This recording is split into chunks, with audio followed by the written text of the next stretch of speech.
সকল সাংবাদিক এবং দেশের সবার উদ্দেশ্যে আজকের আমার এই ভিডিওটি। ওর মাথায় যে ব্যথা এবং আঘাতটি রয়েছে এটা আজকে আমার হওয়ার কথা ছিল। আমাদের হচ্ছে কিশোর গ্যাং। প্রিয় দর্শক, আসসালামু আলাইকুম। আজকে যে ভিডিওটা দেখতে পাচ্ছেন সে ভিডিওটা হচ্ছে ইমরান ভাইয়ের অফিসে হামলা করছে রুবেল ভাইয়ের উপরে। এমন ভাবে হামলা করছে, তার মাথায় এমন আঘাত করছে যে চিকিৎসা ঢাকা মেডিকেল ছাড়া বাংলাদেশে কোথাও নেই। তো ঢাকা মেডিকেল তাকে চেক আপ করা হয়েছে এবং তার যে কিশোর গ্যাংরা তার আইফোনটা এবং তার মোবাইলটা ভেঙে ফেলছে। তাই আশুলিয়া থানায় যে মামলা করা হয়েছে, তো এই মামলায় ওসি সাহেব সুষ্ঠু বিচার যেন হয়, এই জন্য তার কর্তৃপক্ষের দৃষ্টি আকর্ষণ করছি যেন এভাবে কিশোর গ্যাংরা যেন আর কেউ এভাবে ক্ষতিগ্রস্ত না হয়। তাই চলুন ভিডিওটা দেখি। সকল সাংবাদিক এবং দেশের সবার উদ্দেশ্যে আজকের আমার এই ভিডিওটি। ওর মাথায় যে ব্যথা এবং আঘাতটি রয়েছে এটা আজকে আমার হওয়ার কথা ছিল। আমাদের হচ্ছে কিশোর গ্যাংয়ের আমাদের একটা অফিস রয়েছে, এখানে হচ্ছে ভাঙচুর করা হয় এবং হচ্ছে ওরা ছিল কিশোর গ্যাং বলা যায়, যেটাকে যারা এলাকায় আতঙ্ক থাকে।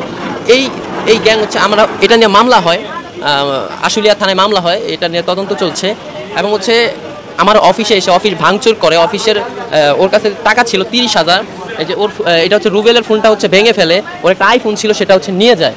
এবং হচ্ছে আমার সাথে আরও যারা ছিল সবাই মানে এমনভাবে ওরা চলে আসে, হুট করে চলে আসে, সবাইকে অ্যালোপ্যাথারিভাবে সবাইকে আঘাত করা হয়। এখন আমি এখানে বলতে চাচ্ছি যে আমরা এটার একটা সুষ্ঠু একটা বিচার চাই। আমি আশুলিয়া থানা সকল প্রশাসনের দৃষ্টি আকর্ষণ করছি, সকল সাংবাদিকদের দৃষ্টি আকর্ষণ করছি। এভাবে কিশোর গ্যাংদের জন্য আজকে আমাদের মানুষ ভালো নেই। এবং আপনাদেরকে বলতে চাই, আমাদের যারা এই ঘটনাগুলো ঘটিয়েছে তারা হচ্ছে পলাশবাড়ির গুচারটেক এলাকার লোকজন। আমার বাসা ওইখানে, তো ওরা পূর্ব থেকে আমাদের খোঁজ খবর রাখে। এরা কিছুদিন আগে আমার বাসাতেও চুরি হয় গ্রিল কেটে। তো যখন শুনতে পারছে ওর কাছে টাকা পয়সা ছিল, মোবাইল ছিল, আমার অর্থ সব কিছু ওর কাছে থাকে। তো আমি ইনস্ট্যান্ট ওখানে দাঁড়ানো ভাই, হুটহাট করে সব কিছু ওর সাথে হয়ে যায়। আজকে ও কিন্তু আমার কাছে একাই থাকে, ওর বাবা মা থাকে কুমিল্লাতে। আমি এখন ঢাকা মেডিকেলে অলরেডি ঢাকা মেডিকেলে আছি। এমন একটা আঘাত পাইছে যেটা ঢাকা মেডিকেল ছাড়া বাংলাদেশে কোনো চিকিৎসা নাই, সেটাই। এবং হচ্ছে আমাদের এলাকার কিছু সংখ্যক লোক এটা আমরা মামলা করি, মামলার জন্য বিভিন্ন হুমকি দিচ্ছে।